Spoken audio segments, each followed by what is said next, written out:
Boum, boum, boum, boum, boum, boum, boum, boum. Boum, boum, boum, boum, Bonsoir à boum, tous, vous écoutez une nouvelle émission de Tout et de Rien, l'émission qui vous parle de tout et surtout de rien. Et c'est le deuxième épisode de cette saison 3. Et pour débuter cette saison, j'ai à ma droite un homme formidable, incroyable. Tu veux te présenter peut-être Eh bien, je aux suis auditeurs. la deuxième personne qui occupe ce canapé depuis maintenant Incroyable. 3 saisons. Et oui, ça passe vite. Oui, c'est vrai, ça Ouais, passe vite. Winter is coming, comme Ah on oui, dit, notre, effectivement. notre célèbre co-animateur Raphaël, oui, oui, mais non, c'est co-animateur parce que t'es Ah. constamment à côté du canapé, donc c'est parfait. Et ça te va du coup Eh oui, cette ça va, promotion. ça va. C'est Je une promets. promotion canapé. Ma bonne action de cette chronique sera de dire moins de 10 fois effectivement dans l'heure, on va dire ça. Et la bonne résolution, c'est de retirer cette tic de langage. Et du coup, on a également Nicolas avec nous. Nicolas qui a fait beaucoup d'épisodes la saison dernière et qui revient dès le deuxième épisode de la saison 3. C'est formidable. Comment vas-tu? Eh ben écoute, j'ai prévu de revenir en force parce que j'ai pas mal de chroniques là qui sont sur le feu, au four, en train d'être préparées. Yes. Mais sinon, là actuellement, je suis un peu malade, donc ça m'embête un peu, mais je vais tout donner ce soir et je dormirai très tôt. Voilà. Et merci de te sacrifier un dimanche après-midi, c'est gentil. On a aussi Jules avec nous. Jules, t'es présent avec nous. T'as une petite chronique de derrière les fagots à nous ressortir qui, j'en suis sûr, sera formidable. Les autres savent tous ce que tu vas faire. Moi, je ne sais pas. Je vais garder la surprise jusqu'au bout. Yes. Et à propos de surprise, on a également la surprise d'avoir Sébastien 2 épisodes de suite. Et ça, c'est incroyable. Et c'est beau, hein. Bonjour Eh à oui. tous. Merci Sébastien pour ta visite. Et du coup, sans plus attendre, je laisse la parole à Jules. Merci Marc. Alors du coup très content d'être ici et je vais donc vous faire une chronique qui va commencer comme souvent dans mes chroniques par une très longue introduction et par une petite scénette. Alors ça va tout de suite vous mettre la puce à l'oreille, en tout cas Marc, toi qui ne sais pas, donc nous sommes le 12 octobre 1492. Donc nous sommes en début de matinée et Christophe Colomb, un marin génois devenu explorateur pour la couronne espagnole, accoste sur l'île de Guanahani dans les Bahamas, avec une flotte de 2 caravelles, la Pinta et la Niña, et une caraque du nom de Santa Maria. Alors cette île de Guanahani, il va la baptiser San Salvador, et bien qu'il ne le saura jamais, puisqu'il restera persuadé d'avoir mis le pied aux Indes, il vient en fait de lancer la découverte d'un continent entier, qui prendra en 1507 le nom d'un autre navigateur, Amerigo Vespucci, qui fut un des premiers à se rendre compte de la nature de la découverte. Alors vous le savez sûrement, cette découverte va avoir énormément de conséquences, pas forcément bénéfiques pour les habitants du continent, puisque ça va amener à la mort de presque 56 millions de personnes durant le siècle à venir, et énormément de conséquences donc sociales, environnementales même, mais que je ne vais pas détailler ici. Non, ce qui m'intéresse, c'est est-ce qu'il s'agit bien d'une découverte ? En effet, en 1960, l'écrivain norvégien Helge Ingstad s'interroge sur une possible incursion scandinave médiévale sur les côtes du Canada. En fait, à l'époque, ça fait déjà plusieurs années que l'idée d'une incursion scandinave ancienne en Amérique a émergé. D'après plusieurs sagas qu'on avait pu retrouver, Leif Erikson, fils d'Éric le Rouge, le fondateur de la colonie du Groenland, aurait découvert des terres au-delà de ses propres colonies. Des terres qu'il aurait appelées Vinland, la terre des vignes, en référence aux raisins sauvages que certains membres d'équipage y auraient décelés. William Munn, l'éditeur de Terre-Neuve du journal The Evening Telegram, un quotidien à grand tirage de St. John's, est le premier en fait à proposer dans une série d'articles publiés en 1914 que le site de Terre-Neuve est potentiellement l'endroit où Leif Erikson aurait pu poser le pied et commencer à bâtir quelques petites colonies. Alors ces articles ils seront plus tard rassemblés dans un petit ouvrage intitulé The Vinland Voyages, The Location of Helluland, Markland and Vinland from the Icelandic Sagas. Alors, après ces différents tâtonnements plutôt bibliographiques, c'est l'archéologue danois Jørgen Melgaard qui en 1956 va commencer en fait à aller prospecter un peu dans le coin. Bon, bien qu'il ne trouve pas grand-chose, en fait ça va simplement commencer à attiser la curiosité des locaux, curiosité qui va n'avoir de cesse que de s'accentuer. Et donc, quand notre écrivain norvégien, Helge Ingstad, en 1960, revient là dans un village qui s'appelle Lance aux Meadows, un village côtier de Terre-Neuve, il va être accosté par un gars du coin, du nom de George Decker, qui va le conduire à un complexe intrigant de bosses et de crêtes recouvertes d'une épaisse couche herbeuse. Vu comme ça, ça ressemble quand même à des constructions anciennes. Et donc Helge et sa femme, Anstein Ingstad, vont alors débuter une série de fouilles avec l'aide de chercheurs américains, islandais, norvégiens et suédois. Et petit à petit, c'est 8 structures en tourbe et à charpente en bois qui émergent, dessinées par des restes de murs en pierre. Le style des constructions et leur agencement ressemblent étrangement aux vestiges archéologiques du XIe siècle retrouvés en Islande et dans le Groenland norrois. Alors en fait, il s'agit de 3 habitations, d'une forge et de 4 ateliers aménagés sur une terrasse étroite au-dessus d'une tourbière et d'un petit ruisseau. Le tout est groupé en 4 complexes, dont 2 comprennent un grand hall attenant à une petite hutte, de style plutôt islandais qu'on peut retrouver dans les vestiges archéologiques donc en Islande entre le Xe et le XIe siècle. Puis on trouve également 2 huttes semi-souterraines creusées dans le sol, d'un style scandinave typique qui est tombé en désuétude à la fin du XIe. Et enfin, une petite hutte circulaire typique de statuts sociaux inférieurs en Scandinavie, tels que des esclaves. Donc toutes ces observations architecturales se matchent quand même plus ou moins bien pour pouvoir attester de la période. Alors on n'a pas que ça, on a également des objets mobiliers, on a des broches, des anneaux qui nous permettent d'être plus ou moins sûrs de la période. Et puis on a des traces d'activité, alors on va retrouver pas mal de copeaux, environ 50 objets de bois abandonnés, des clous de bateau, des planches pour bateau, ce qui permet aux archéologues d'avancer l'idée que ce petit avant-poste ait pu servir de zone de réparation de bateaux et donc potentiellement d'avant-poste pour aller plus au sud. Et c'est un argument en fait qui est attesté également par des vestiges naturels, puisqu'en fait on a retrouvé des graines qui n'ont rien à faire dans cette partie de Terre-Neuve et qui semblent venir de plus au sud. Alors à quoi ça ressemblait en fait ce petit avant-poste à l'époque ? Faut s'imaginer un site boisé, ce qui est absolument pas le cas aujourd'hui, donc un site boisé en bord de côte qui pouvait accueillir environ 70 à 90 personnes. Au vu des activités et des traces qu'on a retrouvées, il devait s'agir essentiellement d'hommes, et compte tenu des distinctions sociales entre bâtiments, il devait exister une forte disparité sociale et hiérarchique au sein du camp. Ainsi donc, près de 5 siècles avant l'arrivée de Christophe Colomb sur les rivages des Bahamas, des explorateurs scandinaves avaient bien découvert et vécu sur les rives de Terre-Neuve, explorant sans doute plus avant vers le sud cet horizon infini de nouvelles terres. Pourtant, sur le site de Lance aux Meadows, les fouilles ont démontré une fréquentation bien antérieure, s'étalant sur près de 4000 ans. Et là encore, je pose la même question que tout à l'heure, est-ce qu'il s'agit vraiment d'une découverte donc ? Parce que la présence humaine sur le continent américain est donc bien antérieure à quelques redécouvertes ponctuelles d'occidentaux. En 1929, Ridgely, je passe de façon globalement l'épisode à écorcher des noms, Ridgely Whitman découvrit lors de fouilles du côté de la ville de Clovis dans le Nouveau-Mexique plusieurs outils de pierre et d'os en connexion avec des faunes disparues du Pléistocène comme le mammouth de Colomb, des camélidés, des chevaux, bisons et tigres à dents de sabre. La culture humaine identifiée suite à cette découverte a donc pris le nom de la ville à proximité, donc la ville de Clovis, et la culture de Clovis a plus ou moins été admise comme étant l'une des premières cultures humaines implantées au niveau du continent américain. Dans les années qui suivirent, on a retrouvé des milliers de pointes similaires, donc d'Amérique du Nord jusqu'au Costa Rica, le tout ayant été daté à environ 14 000 ans. Alors à cette époque, il faut imaginer qu'on est en plein maximum de la dernière glaciation. Le niveau d'eau général est d'environ 120 mètres plus bas que l'actuel, du fait du couvert de glace plus important qui va avoir comme conséquence d'absorber énormément d'eau. Et donc le nord de l'Amérique est accessible par la Béringie, donc un vaste territoire rejoignant le continent asiatique et américain par l'actuel détroit de Bering. Pourtant, si ce bras de terre a sûrement été accessible bien plus tôt que ces 14 000 ans dont on a parlé pour la culture de Clovis, on sait que globalement on aurait pu commencer à initier une incursion vers le continent américain depuis la Sibérie à partir d'environ 26 000 ans, peu d'indices semblent attester d'une présence humaine plus ancienne sur le continent. Et c'est là que vient une découverte assez récente. Alors on est dans le parc de White Sands, le plus grand désert de gypse au monde, un grand désert de sable aux États-Unis.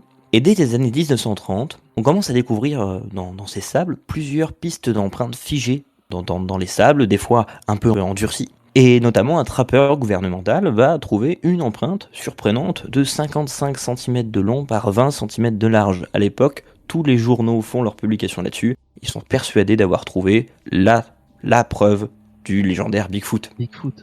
Et oui, et donc énormément de journaux vont en parler. Bon, l'observation était bonne, simplement l'interprétation n'était pas forcément la meilleure. Alors, il a fallu attendre bien des dizaines d'années plus tard pour comprendre que l'auteur de l'empreinte était un paresseux géant, ayant marché dans les sables riches en gypse à côté de mammouths de Colomb.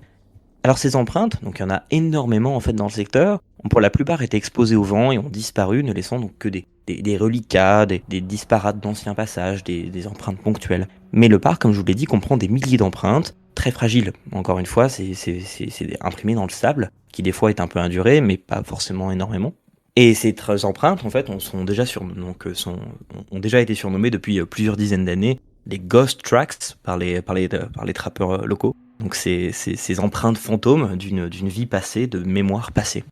Et en 2019, deux scientifiques responsables du parc, donc David Bustos, donc responsable du programme de ressources du parc, et Matthew Bennett, géologue, retournent à un escarpement qu'ils avaient déjà visité une dizaine de fois dans le parc. Ce jour-là, le vent avait exposé un ensemble d'empreintes terminant dans un monticule de sable. Et cette fois-ci, c'était bien des pas humains. Alors, l'étude a été lancée sur le secteur, et au total, c'est près de 61 empreintes, laissées par 16 personnes au maximum, qui ont pu être décomptées dans l'article qui a été publié dans Science, il y a à peine quelques mois. Pour la plupart, il s'agit d'empreintes d'enfants ou d'adolescents.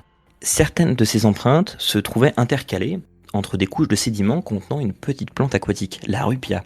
Et donc, puisque enfin auditeur de tout et de rien, vous avez déjà écouté la chronique sur le carbone 14, vous savez que la découverte de ces petites particules organiques a permis en fait de lancer une datation de ces éléments et donc de donner un âge approximatif à ces empreintes.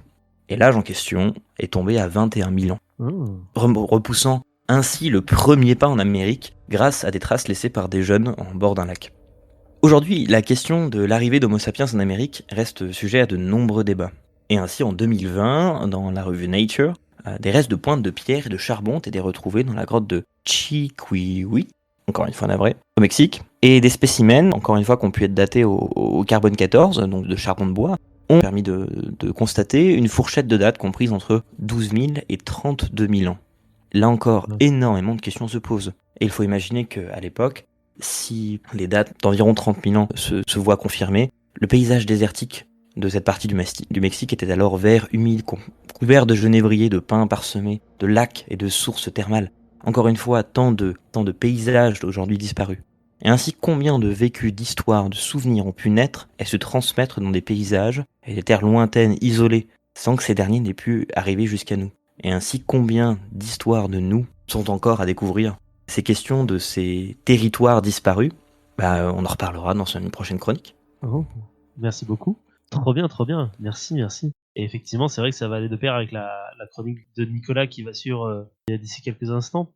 C'est des pointes de flèches. J'avais entendu parler à un moment donné, mais je savais pas si c'était vrai ou pas, qu'il y avait des pointes qui ressemblaient justement à des pointes aurignaciennes en Amérique. Ouais, c'est les pointes Clovis, justement. C'est les pointes Clovis, c'est ça, ouais. Ouais. D'accord. Ouais. Elles sont très très belles, très très bien faites. C'est ouais, ça ressemble pas mal à ce qu'on peut retrouver en Europe, à des périodes du coup un peu antérieures. Ouais, ça c'est incroyable, hein, c'est dingue. C'est assez bluffant, ouais, ça casse vraiment toute l'image qu'on pouvait avoir du continent américain pour le coup. Mais alors, un truc rigolo aussi, c'est que, selon certains modèles, c'est vrai que l'Amérique du Sud aurait été peuplée avant l'Amérique du Ouais. Nord. Et Ouais, ça c'est une vraie question, ça, ouais. c'est chouette, ouais. Et c'est une question d'actualité parce qu'il n'y a pas Oui. encore de vérité propre et claire là-dessus encore. Ouais, Il y a ça, des c'est- chercheurs qui questionnent la possibilité qu'il y ait pu avoir un foyer de peuplement directement en Amérique latine, ce qui serait énorme C'est clair. et qui remettrait énormément de choses en question, parce que pour l'instant, tous les modèles tiennent quand même compte du fait, et pour l'instant, il n'y a pas vraiment d'alternative qu'on vient quand même plus ou moins d'un foyer africain. C'est Ouais. vrai que s'il y a une convergence écologique qui aurait pu mener à un deuxième foyer de naissance de l'humanité en Amérique, ça pourrait Ouais, être mais d'accord, incroyable. c'est carrément pas un peuplement, mais carrément un autre foyer dominé. Il y a des chercheurs qui avancent cette théorie, mais encore une fois, il n'y a pas vraiment de quoi l'étayer. C'est juste une Ah, ça serait hypothèse. C'est juste ouais, en c'est fait, la drôle. problématique, c'est qu'on a des dates qui sont plus antérieures, en gros, en Amérique du Sud qu'en Amérique du Nord. Donc il faut bien trouver quelque chose. Et c'est pour ça qu'il y a beaucoup de recherches à faire. C'est un sujet qui est passionnant. Et je pense que Ah, dans c'est les années à passionnant, venir, on aura encore plein d'infos et plein de trucs. Là, il y a encore plein de sites où on a trouvé en Amérique du coup du Sud des potentiels outils, mais en fait, c'est très compliqué d'attester de la nature humaine de certains outils ou autres. Donc il y a plein de débats aussi par Ouais, rapport à avec ça. avec des singes qui utilisent, qui Ouais. cassent des cailloux et Ouais. j'avais écouté un podcast sur Carbone 14, je crois, sur France Culture, où il y avait un épisode, vraiment que là-dessus, sur les singes, qui cassent des cailloux et que du coup, qui posent problème aux archéologues. Parce que du coup, il faut savoir, quel caillou a été taillé par un humain et quel caillou est le résultat d'expérimentation, de singes, quoi. Primates. Simiesque. Ouais, après tout, nous aussi, on est des gros singes qui tapent sur des cailloux. Mais enfin, du coup, Ouais, c'est juste pas la création. propre, c'est pas C'est juste le la création geste de copie. basique est pas propre à l'homme, quoi. Donc c'est ça qui. Oui, c'est ça qui pose problème, ouais. Effectivement. Bah, en tout cas, merci encore Jules pour tous ces questionnements que tu nous as apportés ce soir. On restera, comme je l'ai dit, dans cette même thématique avec Nicolas d'ici quelques instants. Mais en attendant, une petite page de fun avec l'ami Raphaël. Raph, tu nous as prévu quelque chose? Eh ben, j'ai prévu encore, toujours, une sorte de quiz historique parce que Oh, je me suis dit, alors je connaissais pas après les études faites par Seb, mais que ce soit Nico, que ce soit Jules, toi ou moi, on a quand même des études qui sont assez similaires. Autrement dit, on est quand même plutôt passé soit sur de l'archéologie ou de l'histoire. Donc du coup, j'avais créé une sorte de question pour un champion, oh, mais version yes. version question pour un archéologue ou question surtout pour un historien. Yes. Voilà. Eh ben, génial. Et ça peut même être question pour un philosophe, ça fonctionne aussi. Ah, bah, c'est génial. Ah, En fait, C'est pour toi. le Sébastien. but, il est simple, j'ai fait de souvenirs six questions par rapport à 6 personnages historiques Ouais. ou créés, mythiques. Oh, mythique, d'accord. Voilà. Mais on ne le saura finalement que dans la question. Ok. À un certain moment, il faut D'accord. noyer le poisson. Au Ok. plus je vais dire texte, Ouais. au plus les renseignements vont être obvious. Donc Ouais. du coup, au départ, c'est normal si vous ne connaissez pas la personne. Sur les dernières phrases, normalement, j'ai pris des personnes que vous connaissez soit de près ou de loin, de toute façon. et donc le but c'est de deviner de qui tu parles, c'est ça? Et le but, c'est de deviner de qui je parle, effectivement. Donc, faut toper, c'est ça? Eh bien, j'avais pensé à toper ou alors simplement m'arrêter, puisque du coup, j'entends très bien et je vois les personnes qui parlent sur Discord. Ouais, donc Le but étant simplement de trouver la de personne. trouver la En soi, personne. j'ai pas forcément un Ok. jeu avec les points. Mais si vous voulez le faire avec les points, on peut le faire avec un top. Ça m'est égal. Vous J'ai en pensez jamais quoi, gagné non? de jeu. Donc les points, c'est pas grave, hein, s'il y en a pas. Ouais. Ouais, je suis d'accord. Allez, Ouais, non, pareil, on va- ouais, c'est sûr. on va la faire conviviale, puisque comme disait Pierre de Convivial. Coubertin, l'équivalent, l'important, c'est de participer. Voilà. Mais oui. Voilà. Yes. Quelqu'un qui est resté pauvre toute sa vie. On enchaîne du coup avec du coup la première question que je vais vous donner. Donc je vous donne un indice à chaque fois. Hein. Là, on recherche un personnage qui est masculin. Ok. D'accord. Dont la réputation me vient, parce que du coup je vais parler en Ouais. première personne, hein, me vient des lettres, mais aussi de la politique. Je joue un rôle engagé dans ma ville Ok. et je suis ce qu'on appelle un guelfe et m'oppose donc aux Gibelins, donc conflit opposant deux factions dans l'Italie du XIIIe, XIIe siècle. Bah, Considéré déjà, ça part par- mal, hein. Ouais. Considéré par certains comme étant, je cite, le père de la langue italienne. Ah, top. Ah, oui, Dante. oui, tout à fait. Je Putain, il est suis doué. l'auteur de l'un Bébé. des chefs-d'œuvre de la littérature mondiale, lui-même divisé en 3 parties, le purgatoire, l'enfer et le paradis. Poète italien, on peut encore voir mon influence dans ma ville Florence, qui est Florence. Je suis, oui, Dante. J'apprécie beaucoup Dante, putain. donc du coup, il fallait que je le mette. Moi, je m'attends à voir Clémenceau à un moment donné, quand même. hein. Ah, Plus tard. peut-être. Je suis beaucoup trop fan. Alors, ensuite, on recherche là un personnage féminin. Ok. Donc, je suis... Alors, ça peut peut-être aller vite, je sais pas. Ah. Je suis une idole des années folles, touchant beaucoup de métiers qui sont liés à la culture. J'ai commencé en tant qu'artiste de rue, avant de me faire une réputation de manière globale. Du coup, tout ce qui est chant, musical, etc. Ah, mais c'est.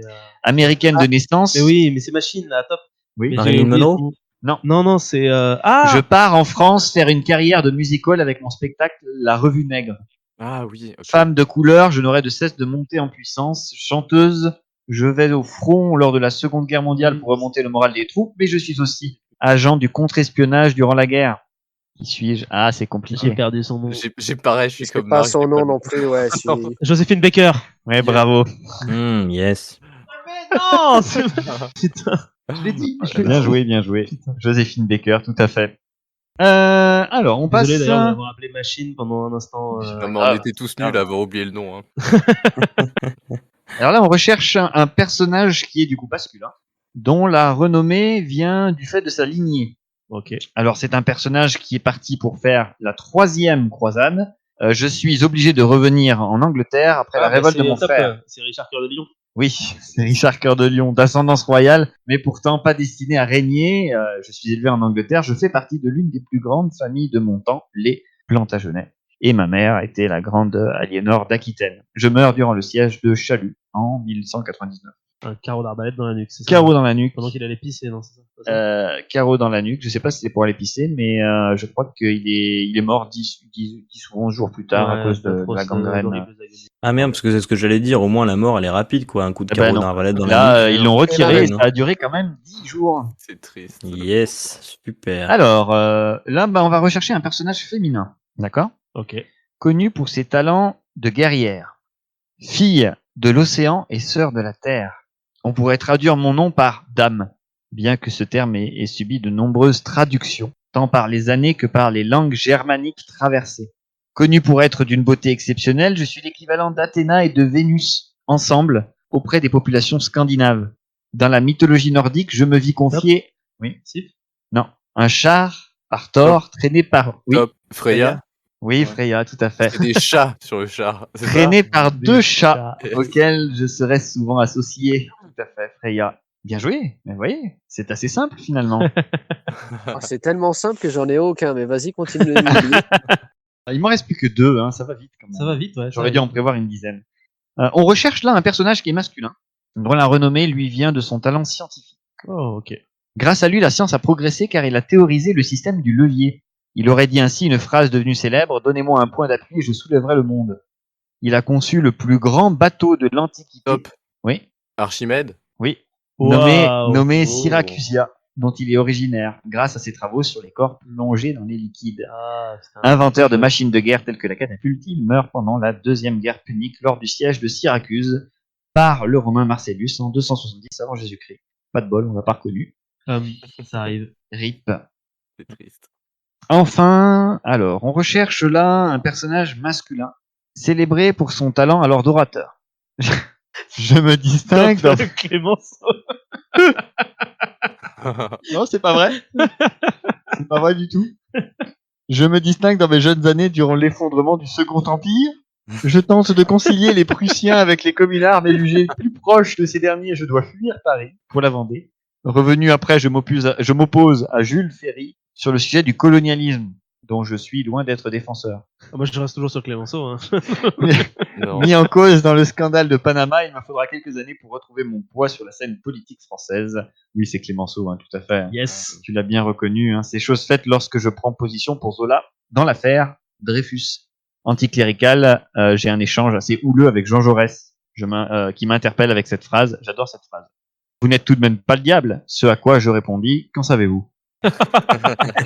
Putain, mais il a toujours des. C'est Ce mec est incroyable, hein, franchement. Et Ouais. enfin, bon, bah, la plus simple, surnommé le Tigre, je me considère comme le premier flic de France. Je suis Georges Clémenceau, tout à fait, en 1906. Oui, ben j'aime beaucoup trop cet homme pour son Ouais, il phrasé. a- Putain, il aurait fait un bon puncher dans ses punchlines, Ah oui. quoi. Ouais. Voilà, je crois que j'ai fait le tour. Donc, je vais voir si je le ferai sur un autre sujet, peut-être sur du théâtre, ou peut-être que je ferai un autre quiz de citation. J'avais dans l'idée de faire la même chose que ce que j'avais fait sans doute avec Nicolas. Ouais. La dernière fois, c'était faire donner le nom d'une invention et savoir oui. si un personnage célèbre l'avait connu ou pas. Pas avec Léo, Yes. t'avais fait ça? Si, c'était peut-être avec C'est Léopold, Léopold. ouais. Ouais, j'avais fait ça, mais le problème c'est que c'est un peu une info intox. C'est un peu le même. C'est un peu le même but. Entièrement repompé, hein, info Ouais. intox.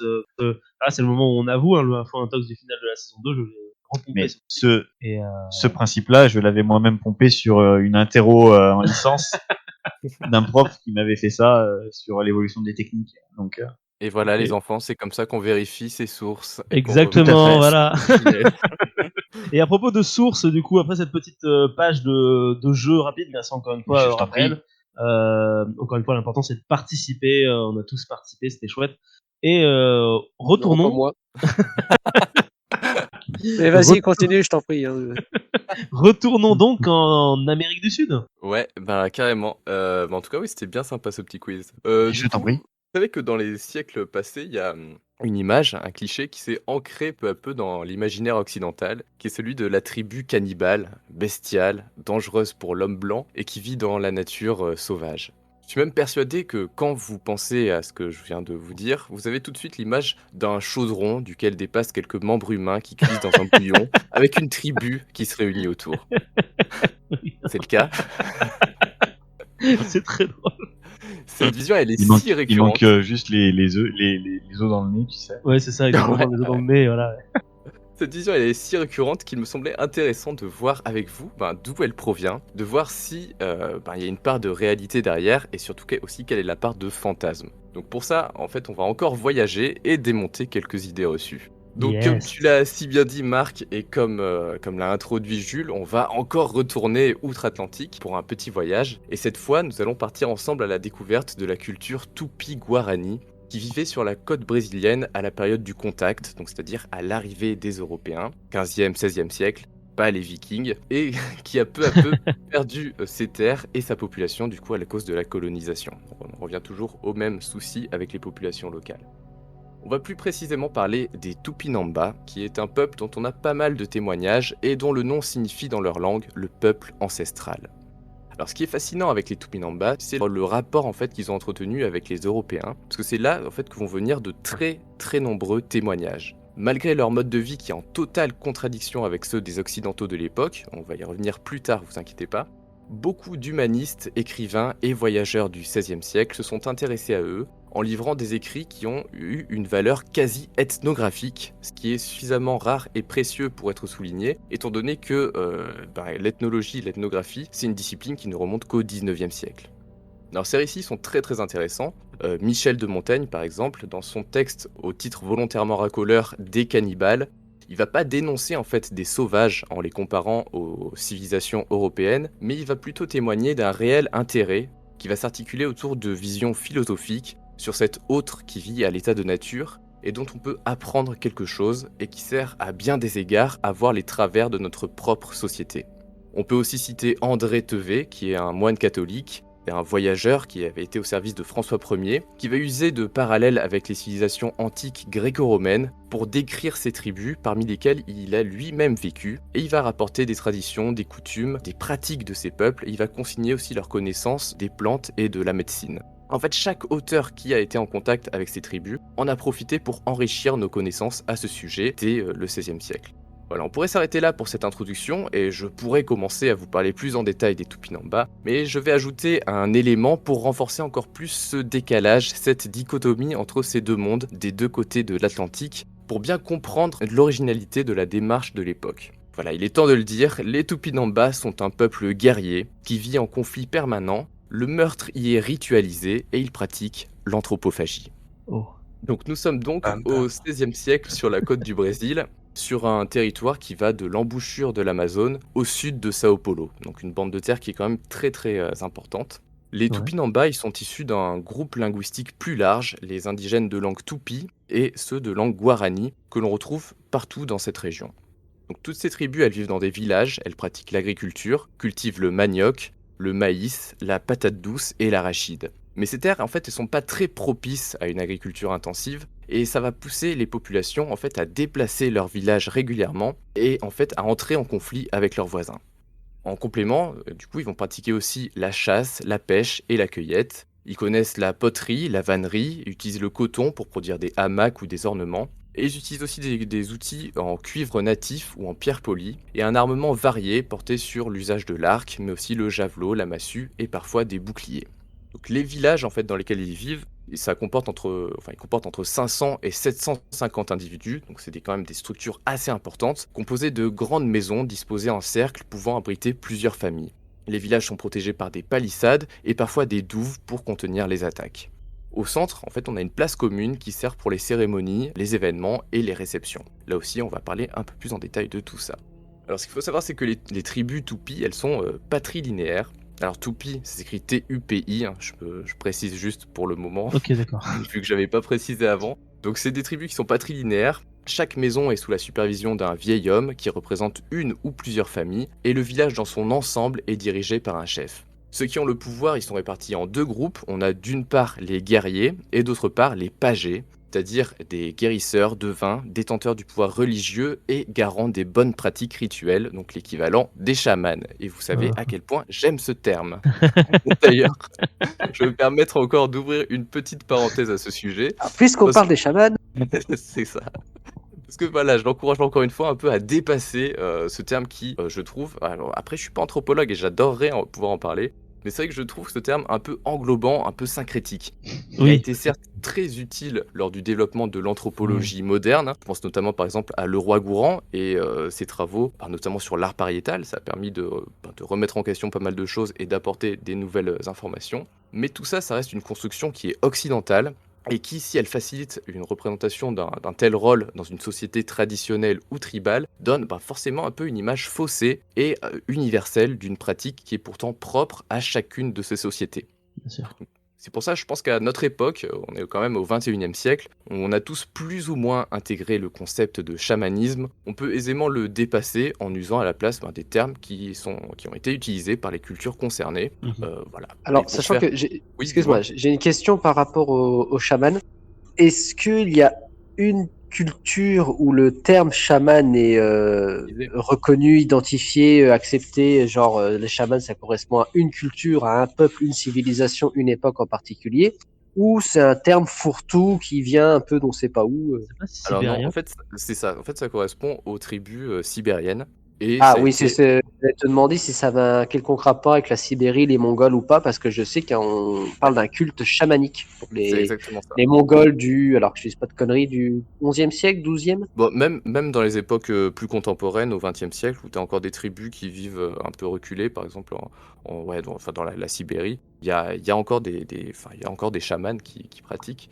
Mais du coup, voilà, ça, comme tu disais, ouais, ça correspond à une culture, un temps donné. Et c'est vrai que Oh, d'accord. le fait de l'utiliser pour parler d'autres peuples à d'autres périodes et pour des croyances ou des pratiques qui n'ont pas forcément de rapport, c'est vrai que c'est un peu dommage. Du coup, voilà, dans ma chronique, j'avais fait un parallèle vraiment très douteux. D'ailleurs, j'ai mis entre parenthèses parallèle douteux.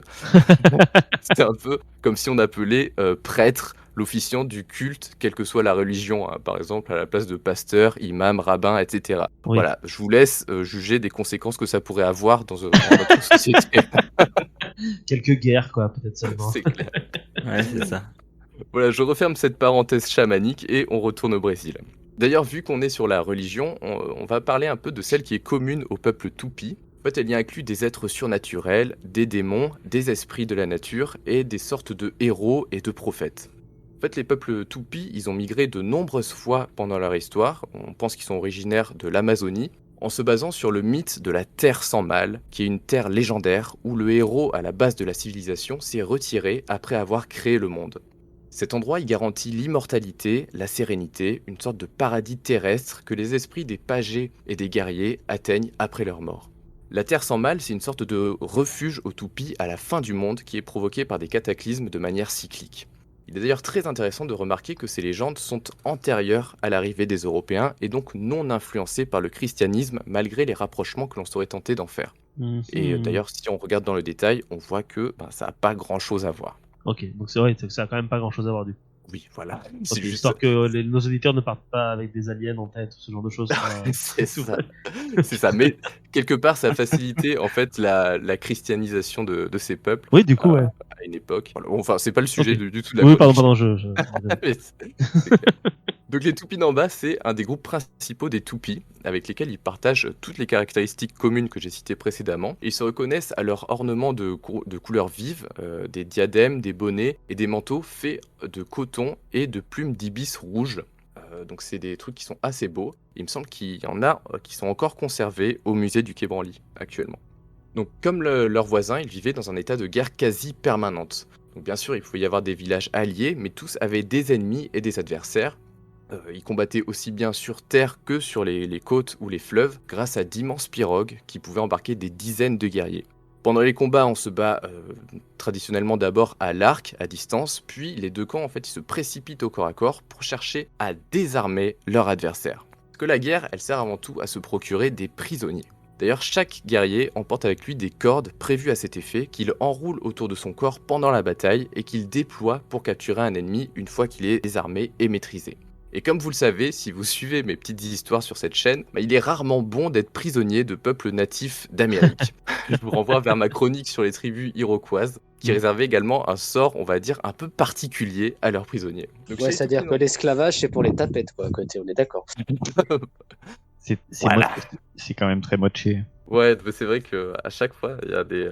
Mais bon, ça fait partie de leur culture, donc c'est plutôt bien de voir. Ah non, mais on ne juge pas, on ne juge pas. C'est clair, non, c'est clair. Bon, on a fait des trucs trash aussi en Europe. Hein, donc bon. Ouais, bah oui, non, c'est sûr. Donc chez les Tupinamba, il est même nécessaire pour un jeune homme prétendant se marier, une sorte de rite de passage, qui est de ramener un prisonnier au village pour démontrer sa bravoure. Mais ce n'est pas tout, car une fois capturé, la victime doit également être mise à mort. Et pour les Tupinamba, un homme qui ne répand pas le sang, c'est un faible, un lâche ou un paresseux. La guerre, elle est donc au centre de la structure même de toute la société. Elle va servir au rite commun et elle est un moyen d'acquérir du prestige et du pouvoir. Donc il y a une grande cérémonie qui rassemble tout le village qui est réalisée lorsqu'un prisonnier doit être exécuté. Les femmes préparent à manger, les hommes boivent et jouent de la musique, et tout le monde est invité à prendre part à un grand repas, y compris les hôtes de passage. Tout le monde mis à part une personne, l'homme qui est à l'origine du meurtre qui va arriver. En fait, le plat principal au menu, à ce stade, je pense que vous l'avez deviné, c'est... Les Je vous laisse patates. répondre. Le prisonnier, Exactement. C'est ça. Alors, Yes. c'est d'abord un voyageur allemand, Hans Staden, qui permet le premier de faire connaître ses pratiques au grand public européen en 1557. Donc on va remettre un peu de contexte pour bien comprendre ce qu'il se passe sur la côte brésilienne à cette époque. Donc le Brésil, il est découvert un peu plus tard que les Bahamas, les Caraïbes, etc., vu qu'il a été découvert en 1500 par les Portugais. Rapidement revendiqué par le Portugal, dont l'Espagne lui accorde l'exploitation, il attire la convoitise d'un autre royaume, la France. Jusqu'aux années 1540, des comptoirs portugais sont implantés, ce qui va déclencher des migrations chez les Tupis. Et peu à peu, avec une apogée dans les années 1550, ce sont les Français qui commencent à créer des comptoirs, et une vive tension éclate alors entre la France et le Portugal jusqu'aux années 1570 environ, où les Français vont être définitivement chassés. La présence portugaise, elle joue un rôle très important puisqu'elle va permettre un rapprochement de circonstances entre les Tupinamba et les Français. L'état de guerre quotidien dans cette région a grandement facilité les alliances militaires, mais on va voir que ça va aller bien au-delà.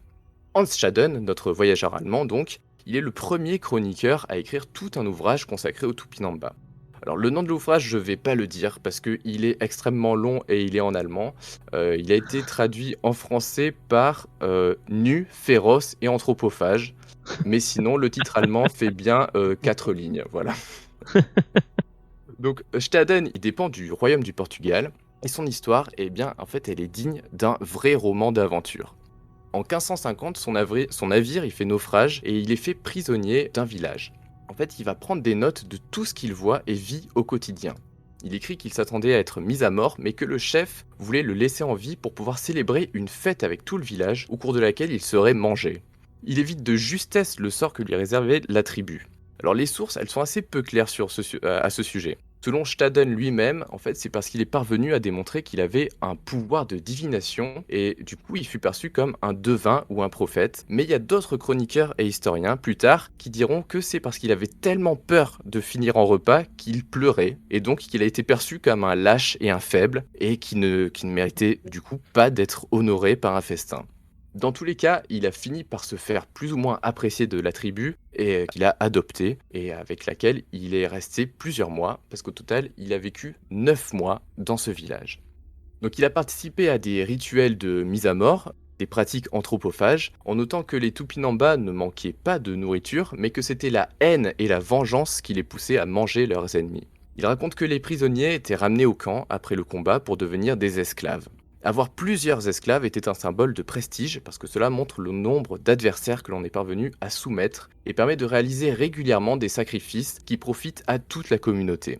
Les esclaves ils peuvent rester très longtemps captifs à travailler avant d'être mangés, jusqu'à plusieurs mois, voire plusieurs années. On a des prisonniers qui ont même attendu jusqu'à 15 ou 20 ans avant d'être mangés. En fait, dans cet intervalle de temps, ils ont le temps d'être intégrés totalement à la tribu. Ils ont eu le temps de se marier, d'avoir des enfants qui ont à leur tour rejoint le village, mais ils finissent toujours, eux et leurs enfants, par se faire manger un jour. Ah, mais leurs Enfants aussi. Et leurs enfants aussi, ouais. Ah ouais, merde. Waouh. Ouais, donc tout What ça pour ça, quoi. C'est ça. Putain, ça veut Alors, dire à 15 ans, on te dit ouais, mais désolé, en fait, enfin, t'as toujours été là pour ça, quoi. oui, ouais, Enfin, j'ai t'as du pain de toujours. burger, j'ai des tomates, enfin voilà, quoi. À un moment donné, il faut y aller, quoi. Non mais c'est Putain. complètement de l'élevage humain. C'est de l'élevage humain, ouais, c'est ça. Ouais. Alors, il y a des chroniqueurs qui disaient que ouais, c'était un peu pour permettre d'engraisser les prisonniers. Après, ça a été plus ou moins repris, plus ou moins démenti par d'autres chroniqueurs, etc. Mais c'est vrai que du coup, voilà, ils ont le temps de vraiment faire partie de la vie du village et de la communauté. Et ils D'ailleurs, avaient Ah pas de bah, problème de santé, je veux dire, excuse-moi, mais. alors si, en fait, s'il y avait des gens qui étaient malades, ben ils se faisaient pas manger, ils mouraient, mais ils se faisaient pas manger. Mais je veux dire, tu sais, les gens qui Le les consommaient, cannibalisme, parce que ouais. je crois que la consommation de viande humaine, c'est très bon remarque, pour c'est la peut-être à santé. haute dose de ce que tu dis, ils le font peut-être que occasionnellement. Alors Mais c'est une info que j'ai cherchée, mais je t'avoue qu'en fait les Tupinamba, bon, je spoil un peu, mais ils ont peu à peu, voilà, leur population a peu à peu décru avec la colonisation. Donc ok. je pense pas qu'on ait de données plus que ce qui a été rapporté par les chroniqueurs de l'époque là-dessus, Ok. malheureusement. Donc on revient voilà, sur le fait de manger le prisonnier et ses enfants. J'ajouterai juste quelque chose, que la mère, en fait, elle avait le privilège d'être la première à recevoir la chair de ses enfants. oh bah c'est Ah, super. yes, putain. Alors Ça si c'est ton fils, on en a fait un Ça, c'est burger. trash. C'est vraiment trash. Putain. Alors, c'est un peu trash. Tout à l'heure, je ferai quand même un Moi petit qui. disclaimer. Je mettrai une petite balise Ouais, pour si quand vous n'avez même. pas envie d'écouter la suite. Voilà, donc ça, Oh. si les enfants sont des garçons, c'est la situation qui arrive tout le temps. Si jamais c'était des filles, ces enfants, elles avaient une petite chance d'être épargnées quand même.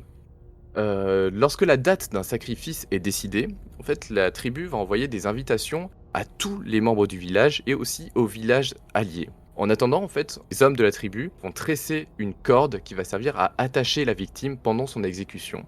Et ce travail pouvait durer jusqu'à plus d'un an avant de créer cet objet. En fait, cette corde, elle est tellement précieuse qu'elle fait l'objet d'un culte particulier lié à la religion Tupinamba, tout comme la massue qui sert à tuer, qui est considérée comme une sorte d'esprit. Et d'ailleurs, il y a aussi une massue du XVIe siècle conservée au musée du Quai Branly. Et là, j'étais deg quand j'ai appris ça parce que j'y étais cet été et j'ai Ah pas ouais. fait attention. Ah merde. Donc il va falloir que j'y retourne pour voir ça.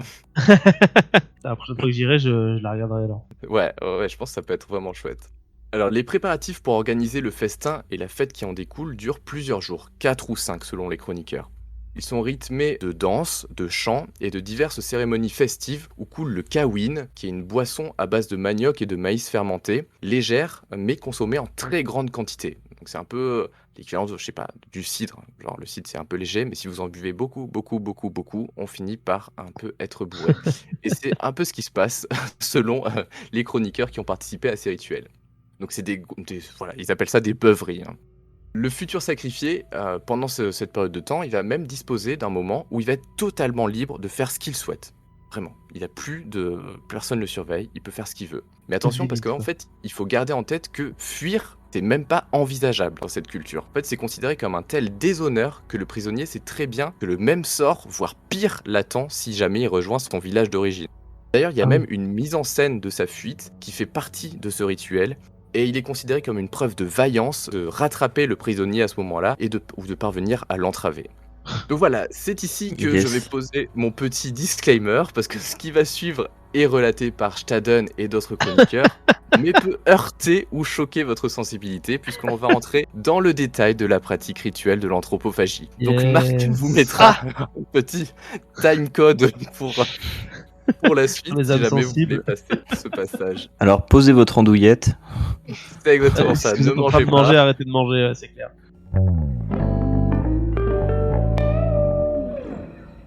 Alors si vous n'avez pas envie d'entendre des descriptions assez imagées de personnes en train d'être cuisinées par d'autres personnes, eh bien moi je vous invite à vous rendre au timecode suivant, à savoir 45 minutes et 51 secondes. Donc le prisonnier ou esclave, il est emmené sur la place du village, sur laquelle un grand feu est allumé face à lui. Le chef de la tribu s'empare de la massue, décorée de plumes et de cordons, et la remet au bourreau, qui est un homme spécialement choisi pour cette occasion, et qui est paré de ses plus beaux ornements. Alors c'est un honneur de se faire exécuter par un grand guerrier, mais ça l'est beaucoup moins lorsque le bourreau est jeune ou inexpérimenté au combat. Et d'ailleurs, il est courant pour les membres influents de la tribu d'assigner leur fils à cette tâche. Donc, c'est un côté un peu humiliant parfois pour le prisonnier. Ouais. Dans tous les cas, il est exécuté d'un coup de massue sur la nuque ou sur le crâne, non sans avoir quand même essayé de l'éviter ou de s'emparer de l'arme avant, ce qui pouvait quand même occasionner une lutte assez longue. Et je rappelle qu'il est quand même attaché par une corde, encore à ce moment-là, le prisonnier. Pour finir, un coup unique est porté, un coup suffisamment puissant pour briser le crâne. Alors à ce moment-là, il y a les femmes de la tribu qui s'emparent du corps pour recueillir le sang et la cervelle, pour pouvoir les boire tant qu'elles sont encore un peu chaudes. Et puis elles vont ensuite traîner le corps près du feu, gratter la peau pour enlever les premières couches de l'épiderme, et mettre un bâton dans le derrière du corps pour qu'il se maintienne en place. Une fois la peau enlevée, les hommes de la tribu coupent les bras et les jambes qui sont repris par 4 femmes qui se mettent à courir avec dans tout le village en poussant de grands cris de joie. Les enfants sont alors invités à venir dérouler les intestins et le corps est ensuite ouvert par le dos pour pouvoir partager les morceaux. Et les plus délicats sont réservés aux invités d'honneur, les représentants des tribus alliées. Si la victime avait une femme, elle est donc la première à se servir, et les autres femmes, elles prennent les entrailles, en font un bouillon qu'elles partagent avec les adolescents. Elles ont également droit à d'autres parties du corps comme le bout des doigts, la chair de la tête, la cervelle, la langue et les organes génitaux. Les enfants, eux, ils ont droit que au reste, mais ils doivent quand même toucher le cadavre et se barbouiller les mains de sang pour apprendre la haine de leur ennemi. Les bébés aussi avaient droit à du sang. En fait, leur mère, elle s'en maculait les tétons pour espérer que leurs fils deviennent de cette manière plus tard de grands guerriers. Donc Hans Staden, à ce stade, et on peut le comprendre, il finit par s'enfuir du village. Et plus tard, d'autres voyageurs vont corroborer ces observations. En 1557, il publie ces histoires qui vont vite faire le tour de l'Europe. Son livre, c'est un succès international, un vrai best-seller. Mais malgré ce travail minutieux, à l'avant-garde de l'ethnographie, l'image du sauvage cannibale, elle était née dans l'esprit du grand public. Elle allait, à partir de là, marquer l'imaginaire occidental pour les siècles à venir. C'est même Hans Staden lui-même qui, en illustrant son livre, gravera pour la première fois l'image de la tribu qui se réunit autour d'un chaudron sur le feu, avec des membres humains en train d'être cuisinés. C'est le précurseur finalement. Mais rester sur l'insolite, l'exotique, sur une image de cannibale sans pitié, c'est réducteur. Montaigne, il en convient dès les années 1550. Fervent humaniste, il écrit sur l'art, la poésie, le mode de vie des Tupinamba dans sa globalité. Par les humanistes, qu'ils soient catholiques, protestants ou pas, les savants et plus tard les chercheurs en anthropologie, en fait le cliché il est combattu quasiment dès son apparition jusqu'à nos jours où on dispose de connaissances plus fines sur les pratiques anthropophages tribales. D'ailleurs, le dernier article que j'ai lu datait de l'an dernier, donc c'est encore un sujet Ouais. qui fait parler de lui, et dont il y a encore des choses à dire, donc c'est super passionnant. Donc voilà, je vais pas trop m'avancer sur ce sujet, étant donné que j'aimerais qu'on reste sur les Tupinamba eux-mêmes, mais on va simplement faire une distinction en anthropologie entre le cannibalisme, qui est le fait de manger un membre de son espèce, et qui peut concerner du coup d'autres espèces que l'être humain, et l'anthropophagie, qui est une pratique cannibale ritualisée et structurante dans une société donnée. Chez les Tupinamba, outre le rituel que l'on a vu précédemment, il existe d'autres formes d'anthropophagie. Par exemple, lors des batailles, les morts sont dépecés et cuits et mangés sur place ou alors ramenés en encas au village. S'il y a des blessures trop graves, on exécute les personnes blessées et leur corps subit le même sort. Et si des femmes ou des enfants sont tués, là en fait on va juste prendre leurs organes génitaux qui sont coupés, fumés et séchés, puis mangés par les femmes de la tribu lors des grandes occasions. Une fois que la victime est décédée, voilà, quelle que soit la forme de rituel par laquelle elle est passée, en fait, les os sont conservés, le crâne est planté sur un piquet en face de la hutte du vainqueur, et avec les dents, on fait des colliers, et avec les tibias, on va faire des flûtes ou des sifflets. Donc c'est une preuve de vaillance et une marque de prestige de porter autour du cou de longs colliers de dents humaines, et d'avoir un grand nombre de têtes sur des pics autour de sa maison. Pour échapper aux esprits, l'exécuteur y recevait aussi un nouveau nom. Donc il va changer son nom de naissance, puis ajouter un nouveau nom à chaque fois qu'il tue. Et en fait, certains ont pu avoir comme ça des centaines de noms. Ah ouais, Donc, quand même. ça devait être un peu compliqué s'il Je pense qu'au faisait bout d'un moment, pour l'appel. se retrouver. Ouais. Ah ouais. Donc l'exécuteur était aussi dépossédé de tous ses biens par les autres membres du village afin de symboliser une sorte de nouvelle naissance. Il lui était d'ailleurs interdit de manger de la chair humaine ou animale pendant 1 mois et devait opérer un deuil symbolique qui donnait lieu à une nouvelle fête à la fin. Et la conclusion de ce rite, c'était une scarification rituelle montrant que le guerrier était venu à bout d'un ennemi. Donc il était donc possible d'estimer visuellement le courage d'un individu au nombre de marques qu'il portait sur son corps. Un homme ayant accompli ce rite de passage devenait donc un abaété, c'est-à-dire un homme véritable. Plus il tuait d'ennemis, plus il était considéré dans le village. Il pouvait alors devenir un chef d'expédition lors des guerres et jusqu'à chef de village s'il avait un grand nombre d'exécutions rituelles à son actif. Donc comme on l'a vu, manger son adversaire, c'est une pratique centrale de la culture Tupinamba. Le rite sert à la fois à s'approprier la force et la vigueur d'un ennemi, qui pourrait expliquer d'ailleurs, comme le montrent les chroniqueurs, que les vieillards apprécient particulièrement cette cérémonie et se ruent sur la nourriture, et aussi de montrer sa supériorité sur des adversaires qui sont considérés ni plus ni moins comme de la nourriture. Donc voilà, on a un peu ces deux aspects qui reviennent. Donc pour justifier cet état de haine permanent, la mythologie Tupinamba elle explique que dans les temps passés, je cite, ouvrez les guillemets, une vieille femme avait un fils unique qui fut tué par ses ennemis.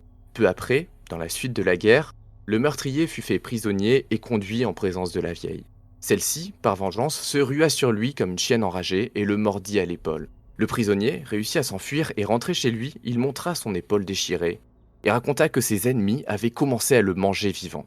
Alors ils se mirent à manger pour de bon les ennemis qu'ils faisaient prisonniers, et ceux-ci leur rendaient l'appareil. Fin de citation. Donc là, c'est le début du cycle sans fin, de la guerre de vengeance permanente où le captif se fait manger, puis venger, et les tueurs d'hier deviennent les mangés de demain, créant une nouvelle raison de se venger, etc. On s'en sort, c'est sans Ouais, c'est fin. le serpent qui se mord la queue, quoi. Exactement ça. On a d'autres légendes, notamment une qui parle du héros civilisateur et prophète appelé Soumé, qui faillit se faire manger un jour par une tribu, et décida donc de se venger, et du coup, c'est encore une autre origine à ce cycle. Il est intéressant de noter que ce n'est pas seulement des humains qui étaient tués rituellement, le jaguar était aussi parmi les victimes d'exécution, et en capturer un donnait une cérémonie à peu près semblable à ce qui arrivait aux humains. Les autres peuples Tupi-Guarani avaient également des pratiques anthropophages, donc des prisonniers tués au combat, humiliés puis bien traités, nourris, etc., qui recevaient aussi une épouse, un foyer, puis étaient exécutés lors d'une grande cérémonie. Donc c'est quelque chose qui est très commun à cette époque sur la côte brésilienne. On va revenir un petit peu sur le sort du prisonnier. En fait, une fois capturé et amené au village, il est intégré à la tribu grâce à deux choses. D'une part, il hérite de tous les biens qui avaient appartenu à un membre de la tribu qui a été décédé, c'est-à-dire un hamac, des ornements de plumes, un arc, des flèches, des armes, etc. Et d'autre part, il reçoit une épouse. Alors je précise juste que c'est pas le cas pour les femmes. Si jamais on capture des femmes, elles n'ont pas le droit à un époux. Pas très, c'est un peu dommage. Si possible, le maître du prisonnier lui offrait une femme de sa parenté, donc c'est-à-dire une sœur, une fille, etc., ou d'une famille amie. Et d'ailleurs, c'était reçu comme une demande prestigieuse de se faire demander sa fille pour qu'elle soit mariée à un prisonnier. Donc avec une épouse proche du maître du prisonnier, cela en fait permettait d'en faciliter la garde. En fait, être l'épouse et la gardienne d'un futur sacrifié, c'était un grand honneur pour les femmes de la tribu. Et d'ailleurs aussi, il existe un terme chez Tupinamba, qui est le terme Tovaja, qui désigne ce rôle spécifique de l'espèce de beau-frère / ennemi, adopté par la tribu et destiné à être exécuté et mangé avec ses enfants, etc. Voilà, on a vraiment un terme spécifique dans ces cultures-là. Donc comme on l'a vu, la place des femmes dans la tribu, elle est assez particulière. On va juste faire un petit focus dessus. Donc elles jouent un rôle de premier plan dans les rituels, et en fait elles sont assez libres dans la vie courante, bien qu'elles ne puissent prétendre à des activités réservées aux hommes comme la chasse ou la guerre. De plus, comme on l'a vu précédemment, il est courant de donner une fille de sa famille à un prisonnier, mais aussi à un étranger ou à un allié. Et quelquefois d'ailleurs, ça va être les veuves des guerriers qui deviennent les épouses de prisonniers. Lorsqu'elle est célibataire, la femme Tupinamba, en fait, elle a la liberté de fréquenter et d'avoir des relations sexuelles avec qui elle le souhaite, mis à part bien sûr les hommes mariés. Par contre, une fois qu'elle est mariée, elle va dépendre totalement de son époux. Les rôles des cérémonies y sont genrés et l'âge est important. Les vieilles femmes, par exemple, elles n'ont pas le même rôle que les plus jeunes. Et lorsqu'un prisonnier est accueilli au village, en fait, il est accueilli par toutes les femmes de la tribu qui se moquent de lui et le considèrent comme leur nourriture qui est en train d'arriver. Et en fait, ce rôle, les vieilles femmes, elles vont le conserver à différents moments de la préparation de l'exécution. Donc voilà, pour finir, j'aimerais qu'on aborde la relation quand même entre les Français et les Tupinamba, tel que Montaigne en a été témoin. En fait, comme lui, on va sortir des clichés grossiers et vous verrez que, comme souvent, quand on se penche sur l'histoire ou l'archéologie, on se retrouve face à des situations qui sont proprement fascinantes et dont la fiction n'a rien à envier. Dans les années 1550, c'est le port de Rouen, en France donc, qui constitue la place commerciale principale faisant le lien entre la métropole et la France antarctique, donc c'est-à-dire les comptoirs français du Brésil. Rouen devient ainsi la deuxième ville en termes d'importance après Paris. De nombreux navigateurs et marins normands sont habitués à fréquenter la côte brésilienne depuis le début du XVIe siècle, donc presque depuis en fait la découverte du Brésil. La raison, c'est que le bien principal rapporté de là-bas, c'est le bois brésil, un bois d'excellente qualité qui va peu à peu donner son nom à la région. Mais on rapporte aussi des teintures, des perroquets, des singes, etc. Toujours un peu faire plaisir à la noblesse. C'est tout ce commerce en fait qui a provoqué de très vives tensions avec le Portugal, d'où l'important réseau d'alliances avec les tribus Tupinamba. Un événement officiel va marquer cela. Il s'agit de l'entrée royale de Henri II à Rouen. Il me semble que c'est en 1550, mais j'ai oublié de mettre la date précise. Donc ce genre d'entrée dans une ville, c'est assez courant. C'est organisé en fait par toutes les villes du royaume de manière un peu régulière pour qu'elles puissent démontrer leur prestige, leur spécificité locale, leur richesse, dans une atmosphère festive avec des spectacles, des banquets, dont les invités d'honneur sont le souverain, sa famille, sa cour et des ambassadeurs venus de l'étranger parfois pour l'occasion. La particularité de l'entrée de Rouen est qu'elle met spécifiquement à l'honneur l'alliance avec les Tupinamba, dont la vie est représentée par des scènes jouées devant le roi, où en fait il y a toute une jungle, des villages et des activités courantes des autochtones du Brésil qui sont représentés. Ça a l'air assez ouf comme ça, il y a même des gravures qui représentent cet événement. Des combats sont simulés entre tribus, et même contre les Portugais, notamment dans une nomachie, donc c'est-à-dire une simulation de combat naval sur l'eau, aux grandes dames de l'ambassadeur du Portugal qui était présent ce jour-là. Donc, 300 acteurs font vivre ce spectacle, et parmi eux, en fait, on a 50 Tupinamba qui sont venus du Brésil. Les 250 autres sont des marins normands qui sont tellement habitués à fréquenter les tribus qu'ils connaissent très bien leur langue et leur quotidien. De prime abord, ça peut sembler un petit peu étrange d'avoir comme ça 50 Tupinamba venus du Brésil pour juste un spectacle, mais vous verrez qu'en réalité, ça correspond à une certaine logique qui, moi je connaissais pas tout, j'ai quand même appris pas mal de choses et je voulais vraiment vous faire part de tout ça. Donc pour bien comprendre cette relation, on va revenir brièvement sur l'histoire de Hans Staden. On l'aime bien, notre petit grand prisonnier, à peu près à la même époque d'ailleurs. C'est un peu le fil conducteur de cette chronique. Ouais, c'est ça. Donc, Staden, il travaillait pour les Portugais, comme je vous avais dit, mais en fait, il a d'abord essayé de se faire passer pour un Français auprès des Tupinamba. Quand en fait, les tribus Tupinamba, elles respectent leurs alliances. Et en fait, ça aurait évité à Staden de finir dans l'estomac de ses hôtes s'il avait réussi à les convaincre. Le problème, c'est qu'au cours de sa captivité, en fait, Staden, il a croisé des Français. Il y a des Français qui sont venus dans son village et qui ont confirmé aux chefs et aux membres de la tribu, non, que c'était pas un Français, que c'était bien un ennemi, qu'il aurait pu s'en sortir. Mais à cause des Français, il a pas pu. Donc les Français, ils fréquentaient très régulièrement les villages Tupinamba, sans véritablement, dans un premier temps, chercher à implanter une colonie durable sur ces terres. Politiquement, Français et Tupinamba, ils étaient du même côté face à leurs ennemis communs, donc les Portugais et les tribus ennemies. Et là, je pense qu'il est intéressant de se pencher sur comment on établit une alliance, une relation entre deux mondes si différents, entre une France de la Renaissance d'un côté et une tribu anthropophage brésilienne de l'autre. En fait, la France, elle a une stratégie bien à elle, qu'elle va mettre en œuvre jusqu'au milieu du XVIIe siècle, concernant la plupart de ses alliés américains, et qui est bien éloignée des conquêtes ibériques, par exemple du début du XVIe siècle, ou de la colonisation des périodes suivantes, dont la France jouera un rôle important aussi. Donc on a d'une part l'habitude de ramener des autochtones, qui est certes une pratique courante dans toute l'Europe, mais dans un but d'exhibition, de curiosité malsaine, voire de pratiques esclavagistes. Mais en Normandie, avec les Tupinamba, on va faire les choses un peu différemment. En fait, quand les Tupinamba arrivent, ils arrivent libres. Certains sont des ambassadeurs, des représentants de factions ou de villages alliés. D'autres arrivent pour apprendre le français, et ils vont suivre aussi des cours de latin ou de rhétorique. Mais en fait, il y en a pas mal aussi qui viennent juste par simple curiosité. Ils ont juste envie de découvrir l'Europe, de voir où habitent leurs alliés. En fait, des sortes de touristes avant l'heure, quoi. C'est dans ce contexte que Montaigne il a pu s'entretenir et échanger avec eux sans avoir eu à se rendre au Brésil. À Rouen et dans les villes de Normandie, en fait, c'était même plus exotique ni rare de voir des Tupinamba qui étaient perçus comme des partenaires commerciaux et non comme des sauvages. La qualité des relations, elle était telle que de nombreux échanges en fait ont pu avoir lieu d'un côté comme de l'autre de l'Atlantique. Les marins pouvaient passer des mois dans les villages Tupinamba, le temps de charger les cargaisons de bois dans leurs navires, et beaucoup en fait faisaient au moins une traversée tous les ans. On peut aussi évoquer des échanges ayant attrait au médical. Les pagés des tribus étaient bien plus à même que les Français de traiter certaines maladies locales. Et leurs connaissances en soins des blessures et en survie, qui, je rappelle, ont quand même pu être bien développées par les guerres constantes qui animent ces tribus, elles étaient reconnues et louées par les médecins occidentaux. Les Français vivaient donc dans ces villages, ils s'habillaient comme leurs alliés, ils participaient aux activités de chasse, de pêche, ils fabriquaient des pirogues en apportant leur savoir-faire en construction navale, ils aidaient à construire et à réparer les maisons et les palissades, ils prenaient part aux rituels, ils partageaient des récits autour de repas, et bien sûr autour de repas anthropophages.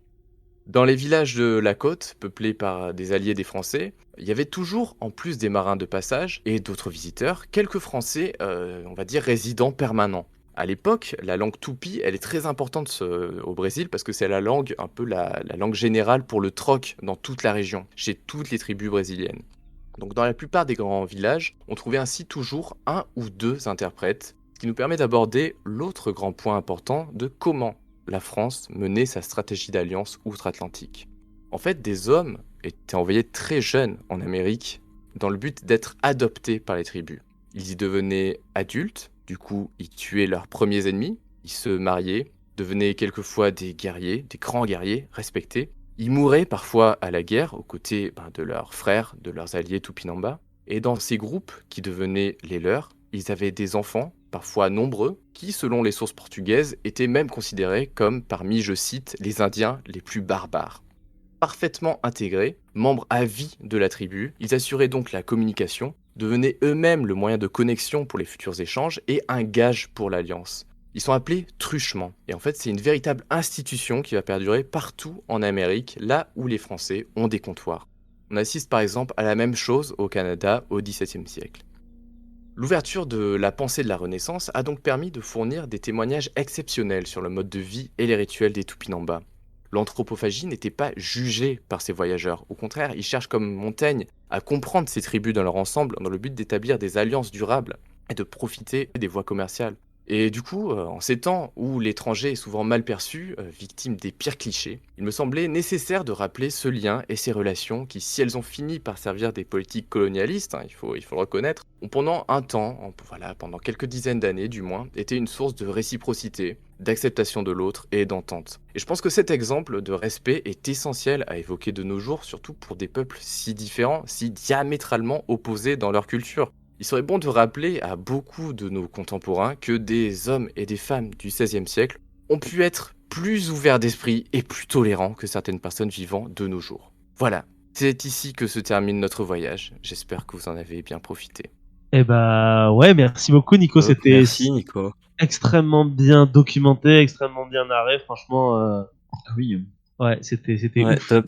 Moi Trop bien. en fait j'avais plein de questions. Hein. Si vous Moi avez des questions, j'en ai deux qui me viennent en tête. La première c'est, je rejoins Jules sur le fait de putain il se bouffe tellement de viande humaine ouais. mais il devait être malade quoi en fait. Bah ouais, grave.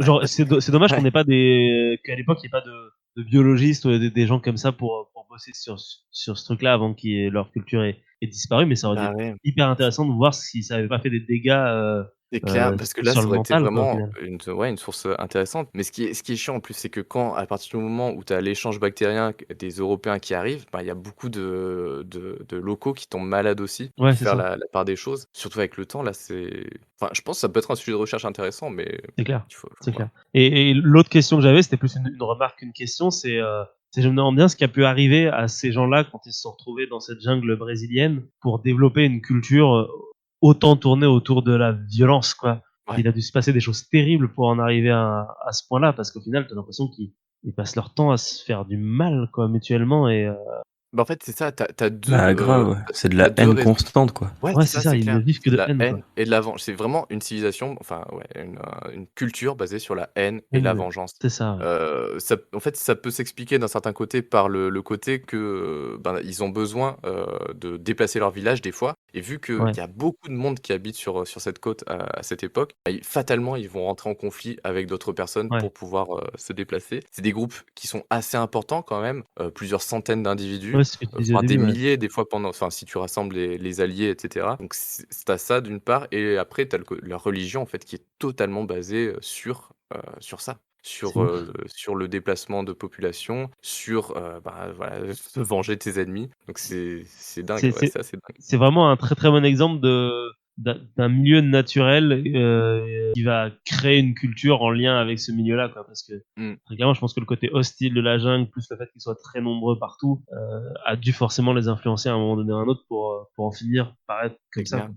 C'est clair, C'est oui, parce qu'au incroyable. final, enfin, ça se tenait comme culture. Ouais, Il y bah avait oui, un ça se tenait, c'est équilibre. ça qui est C'est cool, ça c'est que qui c'est est fou. organisé, quoi, en fait. C'est Ouais. vraiment, c'est organisé, quoi. C'est ouf. Franchement, c'est incroyable. Je n'avais jamais entendu parler. C'est dingue.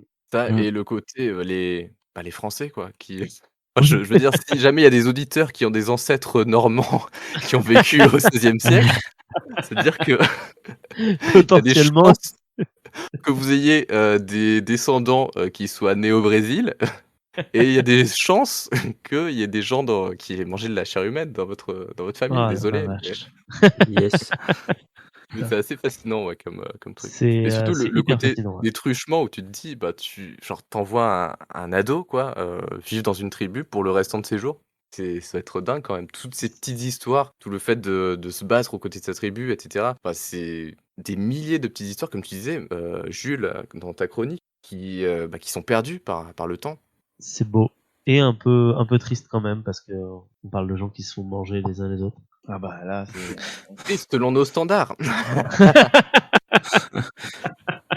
Non, franchement, si vous avez le temps, essayez de lire Des cannibales de Montaigne. Parce que Ouais. au moins, ouais, vous avez vraiment le côté humaniste de la Mmh. chose. Ouais. Et Et tu vois, je savais c'est pas vraiment du tout cool. que Montaigne avait bossé sur ce sujet-là, quoi. Je trouve ça pareil, très bonne anecdote Mmh, à mmh. ressortir à un repas de Noël. Par exemple. Ouais, Mais du pendant le coup, là, repas. il nous reste, avant la fin de l'épisode, il nous reste un bout encore. Enfin, du coup, de chronique.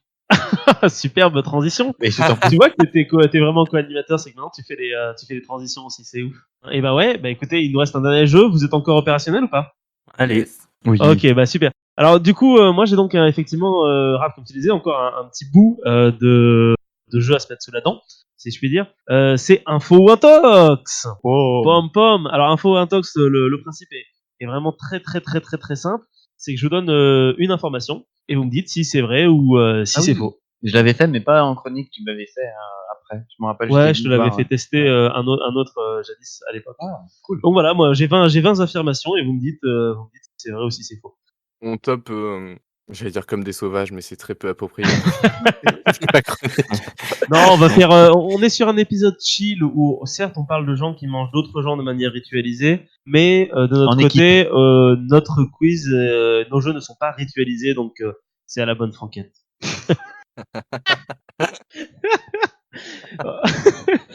Nico, t'imagines même pas le nombre de jeux de mots qui nous sont passés à l'esprit pendant ta chronique. Oui. On s'est mute pour pas Oh, te mais tu déranger, mais m'étonnes. il y en avait Mais beaucoup à faire. comme ça, c'est une occasion de les mettre en commentaire. C'est ça, Voilà. mettez vos meilleurs jeux de mots en commentaire. Alors, on va commencer tout de suite avec une première affirmation. Il y a plus de poulets sur Terre que d'hommes. Ouais, Bah, ça, c'est une info, ça, je pense. Ouais. Attends, Ouais. quoique c'est quand même un animal qui est répandu, moi mais je j'y crois ouais. que oui, quand même. Ouais, effectivement, c'est vrai, c'est une véritable information. Nous avons une très très grosse consommation de poulet. D'ailleurs, ça va même plus loin que ça, puisque il y a plus de squelettes de poulets sur Terre que de squelettes d'hommes, en fait. Voilà, Hmm. notre Oh. consommation de masse de poulet. Oui, Ok. Deuxième, oui, vous aurez des petites infos en plus à chaque fois, c'est très très rapide. Hein. Deuxième affirmation, la cape rouge des toréadors a été choisie pour énerver les taureaux. Oh, Faux, tu dis, Nico? ouais. Ouais, effectivement, c'est vrai, c'est faux. Le taureau ne voit pas les couleurs. La cape rouge est utilisée pour masquer le sang-joie. Yes, Oh, j'avais lu ça. oh. Anecdote. Oui, Je fais rire parce que tu sais, on peut partir sur les corridors en disant oh, c'est quand même incroyable, c'est révoltant qu'on sacrifie comme ça un taureau alors qu'on a parlé pendant 1 heure d'anthropophagisme. c'est ritualisé aussi. C'est ritualisé aussi, mais d'une autre façon. Alors, au Liechtenstein, le dernier meurtre remonte à 2007. C'est pas la création du pays en 2000. Non. Bon, je pense que ça existait avant, non? Remarque. Non, le dernier non, meurtre, ça on peut, n'est pas ça ouais, c'est peut, vraiment juste le dernier. Hein. ça peut être vrai parce que c'est Ouais, relativement petit ouais, c'est peu et peuplé. c'est coincé dans les montagnes. Non, moi je dirais oui, c'est une Par info. vrai. Ouais. Eh bien, effectivement, c'est vrai, c'est le pays qui a le taux le plus bas de criminalité au monde. Incroyable comme information. C'est dingue. Affirmation suivante. En 1894, un prêtre a sauvé un enfant de 4 ans de la noyade. C'était Adolf Hitler. L'enfant, pas le prêtre. Je dis faux, je pense. Tu dis faux, toi, Nico, c'est ça? Non, je crois Ouais, que c'est vrai. Je crois qu'il y a une histoire anecdote. comme ça. Alors, je suis Et pas, Raph, tu dis je vrai. suis pas sûr, mais il me semble qu'il y a une histoire de noyade avec. Jules, tu veux trancher entre les deux? Parce que je crois qu'on a perdu Sébastien. Il est dans le train. Je pense qu'il est dans le envoyé train, ouais. sur Messenger. Ouais, on a perdu Jules aussi. Et bah du coup c'était vrai effectivement. Hitler est vraiment quelqu'un de très chanceux parce qu'en fait à plein de fois il a Micro-moment. failli mourir dans sa vie Avec- et il a survécu. Et notamment là un prêtre a effectivement sauvé Hitler de la noyade à 4 ans. Puis les Comme gaz quoi, aussi, hein. je crois. L'enfer est pavé de bonnes intentions. Bien joué, Raph. Alors chez les loups, seul le mâle alpha peut se reproduire. Je dirais faux. Ça fait plus penser à des félins, ça, justement, cette reproduction-là. Ouais. Bah, techniquement, si c'est un mâle alpha, ça Après, veut les dire loups, ils qu'il a fonctionnent des vachement en privilèges famille, par quoi, en rapport aux unité autres. familiale. Qu'est-ce que tu dis? Qu'est-ce que t'as dit Jules? Ah, merde. Moi, je dirais plutôt oui.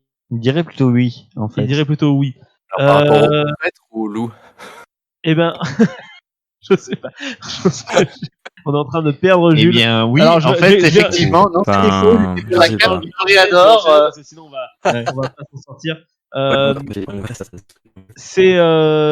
C'est faux, car en fait, il n'y a même pas de mâle alpha chez les loups. En réalité, ce sont des systèmes de famille assez proches des humains. Le principe de mâle alpha, mâle oméga, ça se retrouve chez les loups uniquement captifs des humains. Ah, oui, d'accord. Ok, Ça, c'est hyper intéressant. c'est dingue, quoi. Il existe une espèce de tortue qui respire par l'anus. Oh, magnifique. Ah, ça, rien que pour ça, je dirais vrai, moi. Pareil comme Raph. Ouais, c'est vrai, c'est la tortue de Ouais. Mary River en Australie. Elle a aussi une tête de punk, vous pouvez aller la voir sur internet si vous voulez. Par contre, elle est aussi en voie d'extinction. Ah bah. Tellement anticonformiste. L'eau chaude gèle bien plus vite que l'eau froide. L'eau chaude gèle Ouais. bien plus vite que l'eau froide. Non, ça se sublime, non? Ça passe pas par un état de gel. Si tu passes directement d'eau bouillante à eau gelée. Moi, je dirais faux. Bah, techniquement, ça s'évapore pas. Avec le mélange avec la glace, s'il fait froid. Par exemple, je suis tout bête, mais tu prends un verre d'eau, tu sais, comme tu vois des vidéos, etc. au Canada et qui font quand il y a des très grands froids. L'eau, elle glace quand c'est froid, mais quand c'est chaud et que tu la balances, elle se barre. Non, elle glace. Ouais, Elle c'est doit- sublime. Genre, d'un coup, Ouais. t'as une espèce de vapeur d'eau, quoi, qui se dégage, genre, froid. Ouais. Enfin, c'est, ouais. Ouais. Moi, je dirais faux. C'est faux. Eh ben c'est vrai. En fait, l'eau chaude a du fait justement de l'évaporation, l'eau chaude a moins de volume que l'eau froide et donc du coup en fait elle gèle plus Ah, rapidement. plus vite, d'accord. Voilà. D'accord, ok. En fait elle s'évapore et elle frise en même temps. Du coup au bout d'un moment t'as moins de flotte. Flash info spéciale, lorsqu'on fait une marmite avec des restes humains, est-ce que du coup avec l'eau froide ou l'eau chaude, on va pouvoir manger plus vite? Question suivante. Les cheveux et les ongles continuent de pousser après la mort. Oui, c'est vrai. Ah, Ouais. je crois que c'est vrai. Ouais. Et ben en fait c'est faux. C'est Ah, juste non. que la peau se dessèche et du coup comme il y a moins de peau, on a juste l'impression que les cheveux poussent et que les ongles poussent, mais ça n'est pas Ah, le cas. c'est une vieille idée reçue, en fait. C'est une vieille Ouais, idée c'est une reçue. grosse ouais. idée reçue. Ah ouais. Trop bien. Ok. Alors la suivante, je l'aime beaucoup. Les lemmings se suicident en masse lors de leur migration. Cela permet une régulation de leur population. Mais ça, on l'avait appris ensemble, je crois. Je crois qu'en vrai, putain, j'ai déjà entendu ça, mais j'ai peur aussi que ce soit pareil. Mais je dirais En termes vrai. évolutifs, c'est un peu complètement con, quoi. Je dirais faux. Enfin, Donc Jules dit faux, Raph dit vrai. Ouais, je dirais vrai Nico, quand tu dis même. quoi? Moi, je dis faux parce que je crois, Faux. je sais plus, j'avais lu quelqu'un qui disait que les animaux se suicidaient jamais. Après, je Ok. sais pas mes sources. Eh ben, effectivement, c'est vrai, c'est faux. C'est un mythe qui a été entretenu C'est vrai, et c'est faux. popularisé par l'intermédiaire du documentaire Le désert de l'Arctique de Walt Disney, Ah. montrant des images de lemmings se jetant du haut des falaises. Ce qu'il faut savoir, c'est que les réalisateurs en avaient fait pousser quelques lemmings des falaises, surplombant une rivière tout en filmant différents angles. Non, mais des vrais? Ouais, des vrais lemmings. Mais vous foutez pas de ma gueule là quand même. On va quand même pas être attristé par le sort de certains lemmings après avoir parlé. Enfin, vous avez compris. L'un n'empêche pas l'autre. L'un n'empêche pas Alors, l'autre. anecdote où on sait pas trop, est-ce qu'il est impossible de fredonner en se pinçant le nez? Vous pouvez Est-ce qu'il tester est un je vais peu l'essayer, du coup. peut donner en se en passant se le nez. pinçant le nez, genre faire Oui, parce qu'en fait, je vois très mal le faire. Ça fait comme si on va gonfler. Alors Jules, t'es en train d'essayer? Ouais, non, j'ai pas trop osé non plus. Mais, Oui, parce qu'en fait, au bout d'un moment, tu vas avoir la bouche qui va gonfler. C'est Ouais, ça. en fait, Donc, c'est du pas coup, c'est possible. T'es obligé d'avoir le nez Ouais, pour c'est ça. pouvoir fredonner, exactement. J'ai ah essayé, ouais, et, ok. j'ai essayé pas plus tard que tout à l'heure, et ça ne marche pas, effectivement, voilà. Ok. C'est, on se gonfle, en fait, vraiment, c'est... Depuis, j'ai Ouais. la mâchoire qui pend. Donc vraiment, Alors, quand quelqu'un te saoule à fredonner, t'as juste à lui pincer le nez, quoi. c'est ça, et il arrêtera de fredonner C'est immédiatement bien ça, bonne Est-ce technique. que c'est la même chose qu'on fait par exemple pour tu sais, pour ronfler? pour gonfler. Ronfler. Ah, ronfler. Ah, peut-être, ouais. Ah. Non, c'est une question de respiration aussi. Ouais, je t'avoue, je sais pas trop. Par contre, est-ce que les fraises, les framboises et les mûres ne sont pas des baies? Bah si, c'est des baies, non? Moi, Les moi, je dirais que c'est des baies. fraises, les framboises et les mûres. Les fraises, Mhm. les framboises et les mûres. Donc Nico dit faux. ce Bonne sont des baies. question. Est-ce que C'est un agglomérat de baies. Est-ce que c'est par rapport au fait qu'on est face à une plante plutôt qu'un arbre? Ah ah. Ou est-ce que c'est parce qu'elles sont plus grosses? Ah, je sais pas. Ou Eh la bien, couleur? Non, même pas. Mais en ça se trouve, c'est réalité, sémantique, hein, les véritables baies proviennent d'une fleur portant un seul ovaire et qui ont 2 graines ou plus. Ça n'est pas le cas des fraises, des framboises et des mûres qui ne sont donc pas des baies. Par Oh là contre, là. fun fact, c'est le cas des bananes, des kiwis et des melons. Waouh. Voilà. Un melon est une baie. Un melon d'eau est une baie, une banane Putain. aussi. Voilà. Mais pas une fraise. Et encore, C'est trop bien. beaucoup de sujets de réflexion à parler au repas de Noël. Mais Exactement. grave. Anecdote pour Noël. Notamment la suivante, les éléphants se rendent eux-mêmes dans leur cimetière pour mourir. Ça, je crois que c'est faux. C'est vrai, non? Je suis nul en éléphant, mais Alors il on me a un semble. faux, un vrai. Raph, Ils tranche. se rendent eux-mêmes dans leur Ouais, cimetière. genre en fait c'est le fameux cimetière d'éléphants, ils vont dans leur Ouais, ils y cimetière vont et pour mourir. Tout le monde sait Ouais. ça. Ben non, parce qu'ils y vont peut-être pour aller chercher un être ou quelqu'un de leur famille. non un être Moi, je crois, Un je crois être que c'est une cher. légende coloniale ou un truc dans le genre. c'est une légende urbaine en fait. Ah, ok. Il existe effectivement ce qu'on appelle des cimetières d'éléphants, donc des endroits où il y a plein d'éléphants morts, mais c'est pas juste qu'instinctivement ils se rendent à cet endroit-là pour mourir auprès de leur famille, etc. Non, c'est juste qu'en fait les vieux éléphants ils ont pas beaucoup de dents, du coup ils peuvent plus manger comme les jeunes et ils vont dans les endroits où il y a des nourritures plus faciles à manger et du coup forcément ils vont canner sur place. Mais c'est juste un gros hasard en fait. D'accord. Voilà. Ouais, ça, c'est horrible la mort des éléphants. Enfin, c'est pareil sur les trucs de mammouth et tout. En fait, ils meurent de faim parce qu'ils ont plus de dents. Ouais, c'est horrible. C'est horrible comme mort. C'est vraiment une grande merde. C'est le cas de le dire. Trop bien, j'adore apprendre des trucs. Gutenberg a inventé l'imprimerie. Bah, Oh, oui.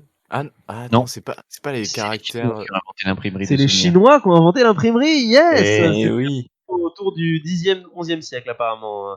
Peut-être même potentiellement antérieur. D'ailleurs, j'ai une question Oui. très rapidement. Il y a pas des Chinois aussi qui ont été en Amérique? Pas une histoire de ça aussi? Si, c'est vrai, j'ai entendu parler de ça. Ouais. Euh, Alors Avec les j'avais Vikings, j'avais entendu les Vikings, etc. Mais Après, c'est pas de la j'avais antique, lu. En fait, on n'a pas de preuves. d'accord. On a rien. Archéologique. C'est- Alors ouais, que les requins sont immunisés contre le cancer.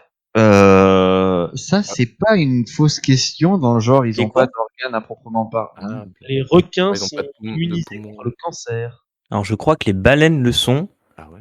mais les requins, je suis pas sûr. Moi, je dirais oui parce que ça a l'air classe. Eh bien, c'est faux. C'est juste un argument de vente pour pousser à la consommation du requin. What? Ok.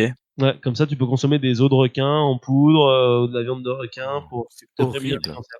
Ah, J'avais vu une vidéo de j'arrive jamais à prononcer le mot. Kurzgesagt ou un truc dans le genre sur YouTube. C'est une chaîne de vulgarisation un peu scientifique et oui, ils avaient fait une vidéo comme quoi c'était étonnant que des organismes aussi gros que des baleines puissent du coup statistiquement il y a quand même beaucoup plus de cellules donc beaucoup plus de chances qu'il y ait des problèmes de duplication de cellules et donc de cancer et donc logiquement elles devraient avoir beaucoup plus de cancer et en fait vraiment pas parce que du coup l'évolution a fait que en fait elles se sont vachement blindées contre ce genre de problématiques de réplication Ah, c'est ouf. et du coup apparemment elles sont vachement moins susceptibles d'avoir des cancers. Je D'accord. trouve ça trop ouf. Du coup, C'est ouf. moralité, consommez pas des os de requin, mais des os de Manger des baleine. baleines. Non, moralité, Euh, mangez des humains, pas des animaux, bordel. Le C'est des pape, moralités pétées.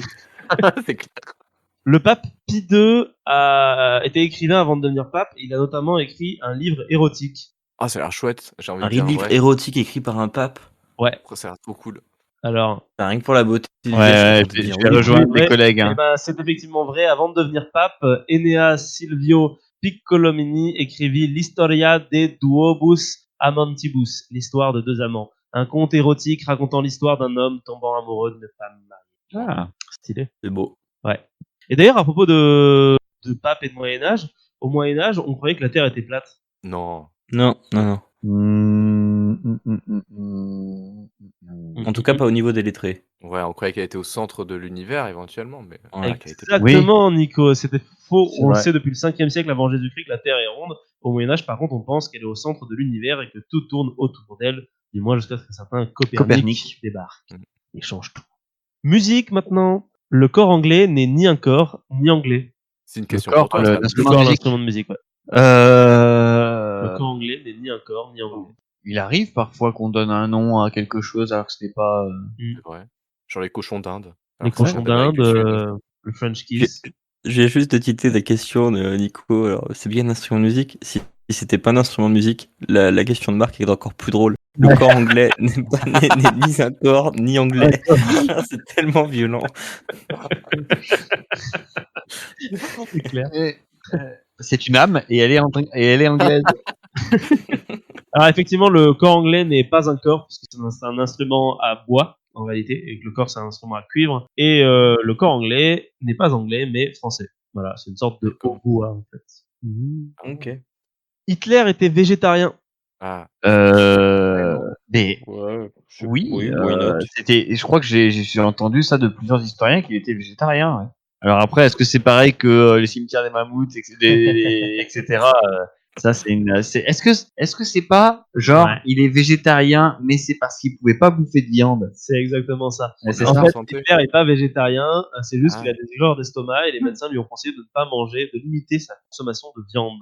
Ah, Et ok. du coup, ça a été transcrit dans le futur par il est végétarien. Mais en fait, Ouais, non, il il n'est pas raccourcit. végétarien, c'est juste qu'il tombe malade s'il mange de la viande. Quand tu penses qu'il y a des gens qui s'en servent aujourd'hui pour Comme dire argument, l'extrémisme des véganes. fait, Ouais, ouais. oui, Tout à fait. c'est Alors horrible. qu'en fait, ça ne vaut rien du tout. Toucher un crapaud donne des verrues. Ah. Non. Mais c'est dégueu, mais non. C'est dégueu, mais non, effectivement. Non, Ouais. je crois pas. Toucher un crapaud ne te donnera pas des verrues. Par contre, toucher les verrues d'un autre humain peut te donner des verrues. Ça, c'est vrai. Ah ouais. C'est que j'allais un peu te donner des crapauds. Pareil. Et enfin, c'est allé assez vite, la dernière affirmation. Les vibromasseurs existent uniquement parce que les médecins étaient trop fatigués pour donner des orgasmes à des femmes souffrant d'hystérie. Non, Ah putain, ça me dit quelque chose ça. Bien sûr. ça paraît trash. Je dis faux moi parce qu'à la base, je sais pas s'il y a pas genre déjà des vibromasseurs en Égypte antique. Oui, ouais. Donc du coup que ça remonte à au-delà. Je sais plus si c'est pas quelque chose comme ça.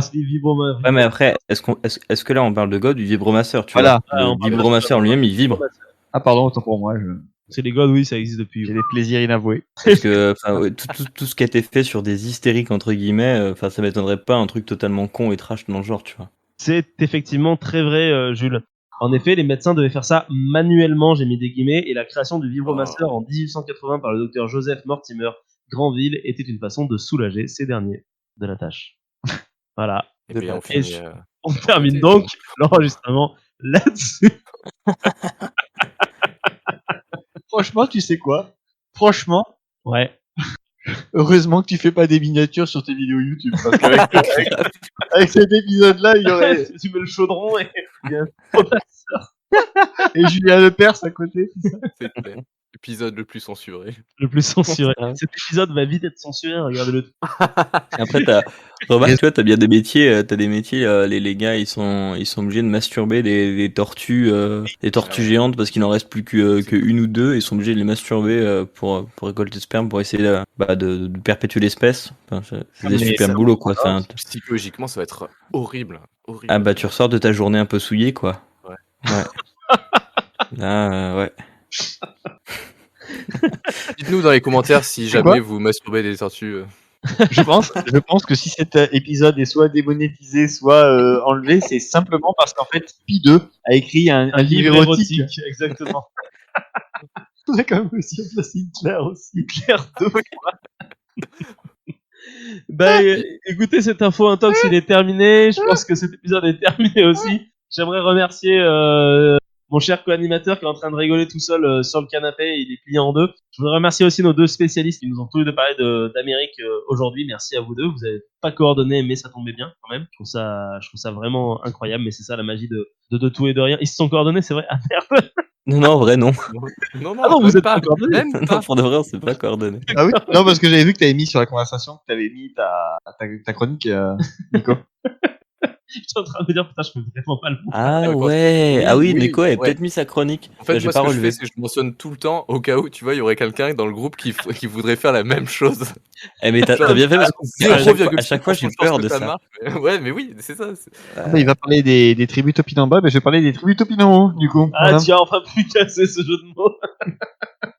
Eh ben, écoutez, je voudrais aussi C'est remercier Sébastien qui nous a quittés en cours d'épisode. Il est toujours vivant, en tout cas, on espère. On sait pas trop, on n'a pas de nouvelles. Mais Ah en si, plus, attends, dans mon oreillette, on me dit qu'il est au Brésil, merde.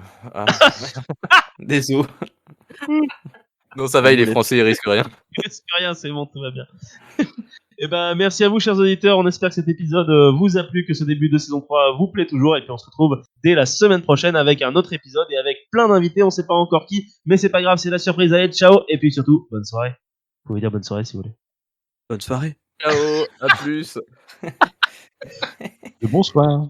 Toum, toum, toum, toum, toum, toum, toum, toum. Ça va pas finir.